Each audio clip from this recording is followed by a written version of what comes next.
프로의 시선, 매일 다른 프로들의 증시 인사이트 통해서 승률 높이는 전략을 알아보는 시간입니다. 오늘 화요일의 프로 글로원 파트너스 이성웅 이사입니다. 이사님 안녕하세요. 네, 안녕하세요. 반갑습니다. 네. 오늘 주제 보시죠.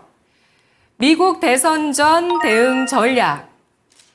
네, 이제 시장에 좀 남아있는 불확실성 가운데 좀 가장 크다고 할 수 있는 건 미국 대선이 되겠습니다. 네. 일단 미국 연준에서 금리를 인하했고요. 또 일본 쪽에서는 계속 달래기 발언이 나오는 가운데 12월 정도의 금리 인상 예상이 나오고 있고요. 네. 그에 앞서서 11월에 미국 대선 일정이 놓여 있습니다. 최근 시장의 특징을 먼저 좀 짚어볼게요. 어떻습니까? 미국 시장에서 금리 인하를 단행하고 바라봤던 건 두 가지였습니다. 매크로 지표로 보자면 여기에서 유가 흐름, 그다음에 전체적인 원자재 흐름과 함께 10년물 국채 흐름을 봤었고요. 그 부분은 위험 자산이 우호적으로 흘러갔기 때문에 미국 시장 같은 경우도 금리 발표를 한 첫날 3시 기점에 발표, 그다음에 새벽 3시 30분에는 파월 의장의 발언이 있었을 때는 시장이 금리 발표를 하고 지수는 위로 이렇게 상승을 했다가 다 빠지는 그런 마이너스 전환을 했었죠.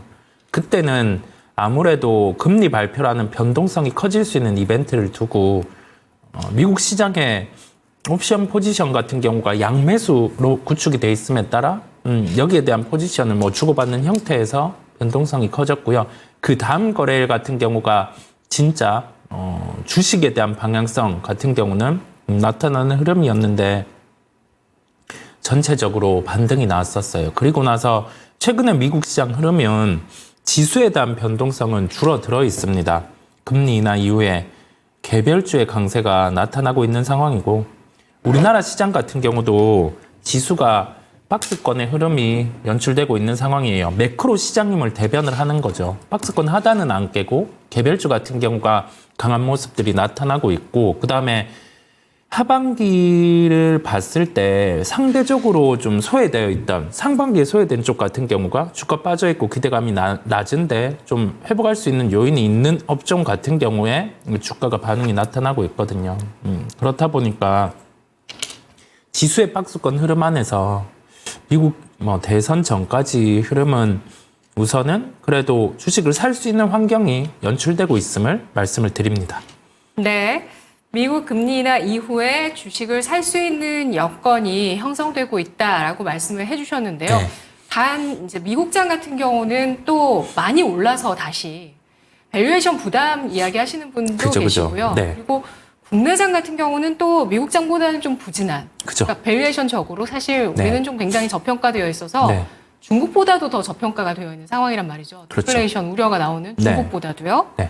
예, 그런 부분들은 어떻게 생각하실까요? 밸류에이션이 평가 절하가 되어 있는 요인이 우리나라의 실적 추정치를 놓고 보면은 평가 절하가 되어 있는 상황입니다. 실적이 여기에서 만약에 꺾여 내려가는 방향이 명확하다라고 하면은 저평가가 되어 있지 않겠죠.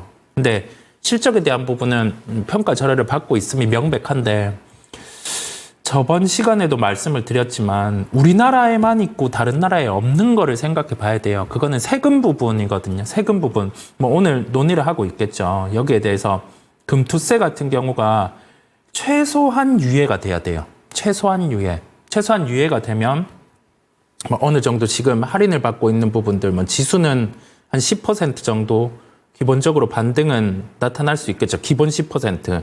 지수로 보면 2600 초반인데 10% 정도 한다라고 하면은 여기에서 한 2,800 정도 이 정도까지도 한번 치고 갈 수 있는 요인이 있거든요. 최소 유예 정도 때. 예. 그때 주도할 종목은 뭐가 있을까요? 그때 주도할 수 있는 거는 지금 시장에서 보여주는 그대로가 주도할 가능성이 높고 그다음에 할인받고 있는 성장주 같은 경우가 올라올 수 있겠습니다. 대표적으로 상반기에는 외면됐는데 하반기에 환경이 바뀔 수 있는 2차 전지 쪽 같은 경우를 지금은 주가가 좀 달라질 수 있다라고 보는 거고요. 그 다음에 삼성전자 같은 경우가 네. PBR 1.05배 같은 경우는 비이성적인 구간이기는 해요. 주도는 하지 못하지만 PBR 한 1.2배 형태 정도까지는 올라올 수 있는 거죠. 그래서 IT 같은 경우는 전고점을 가는 형태의 가능성은 낮지만 가격이 비정상으로 형성돼 있는 시가총액 상위주들은 뭐 정상적으로 좀 회복을 할 수 있겠고 성장주의 반응들이 나타날 거예요. 뭐 코스닥 시장, 그다음에 상반기 대비 하반기가 좋아질 수 있는 쪽들, 뭐 2차 전지, 그다음에 거기 더해져서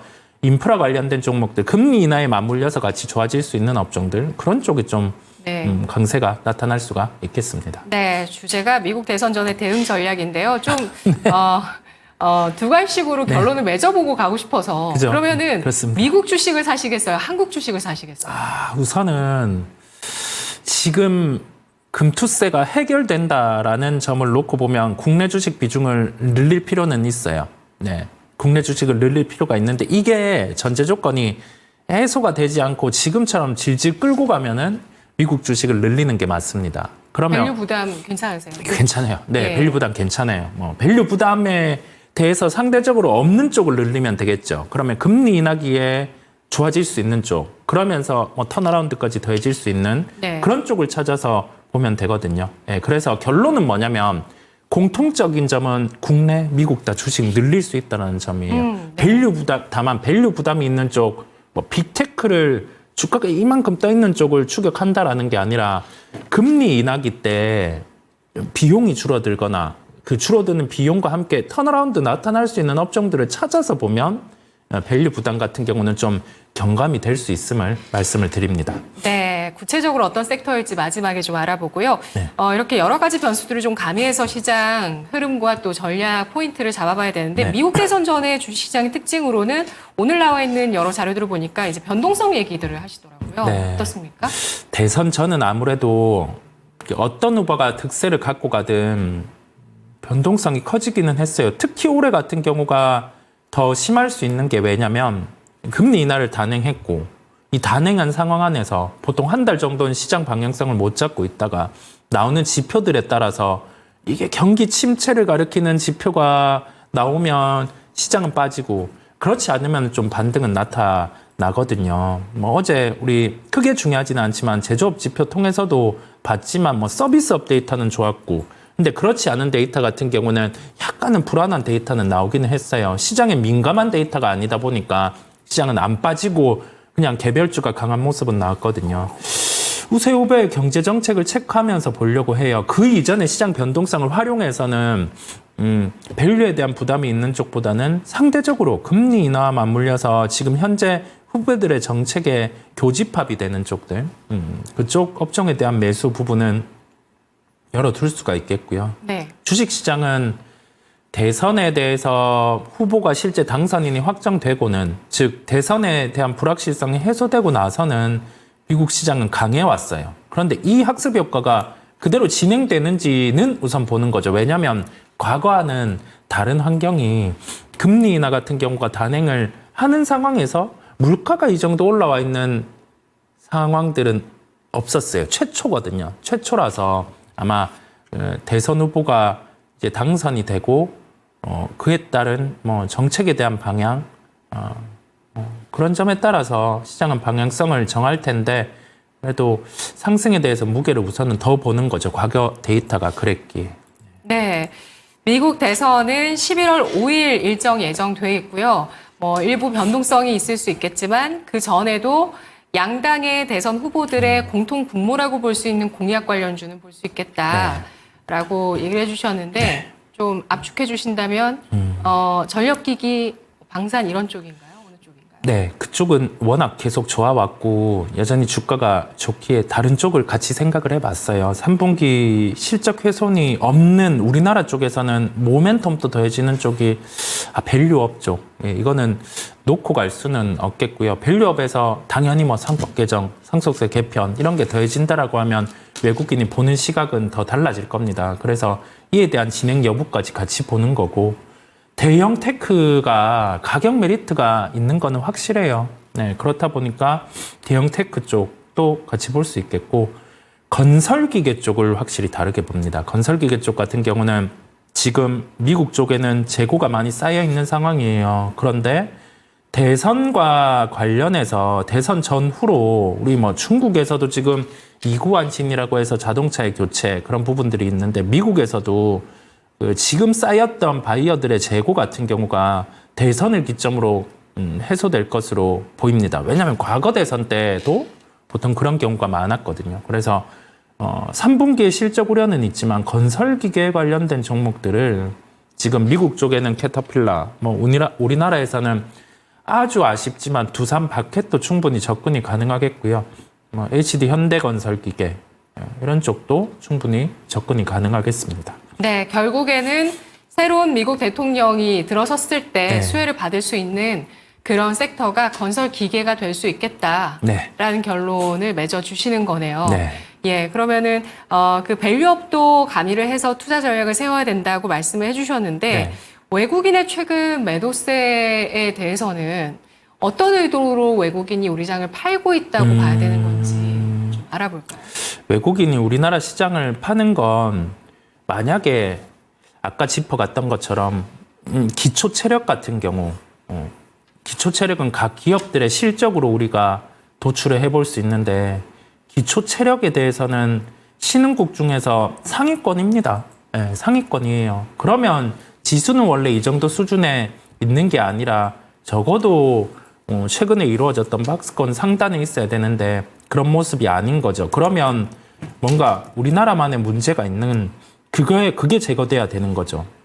세금에 대한 문제 부분, 특이한 부분이 있는 그 부분에 대한 해소. 그 다음에 외국인이 보기엔 이 재벌에 대한 구조, 그 다음에 여기에서 지주사를 중심으로 한 많은 계열사들, 여기에 대해서 또 이해 안 되는 더블 카운팅, 네. 그런 부분까지 밸류업이라는 명목은 진행을 하고 있는데 기업들은 다른 모습을 나타내고 있단 말이죠. 그렇다 보니까 이 부분을 해소해 줄 수 있는 방안들, 그런 걸 보여주면 외국인 입장에서는 지금 우리나라를 파는 상황이지만 달라짐을 확인하고도 충분히 매수를 할 수 있을 것으로 보입니다. 그래서 자본시장만을 위해서 좀 정책들을 내세워줬으면 하는 바람이 개인적으로 있습니다. 네, 오늘 밸류업 지수 발표가 예정이 되어 있는데요. 네. 말씀해 주셨듯이 어제 외신에서도 월스트리트 저널에서도 한국의 기업 밸류업 정책이 한계를 보일 수 있는 것이 재벌 중심의 구조 때문에 성과에 한계가 있을 수 있다. 이런 네. 좀 비관적인 시각으로 보고 있다는 내용이 보도가 되기도 했는데요. KLX 밸류업 지수 발표 어떤 종목이 거기에 편입될지는 발표하면 볼 수 있는 거긴 한데 네.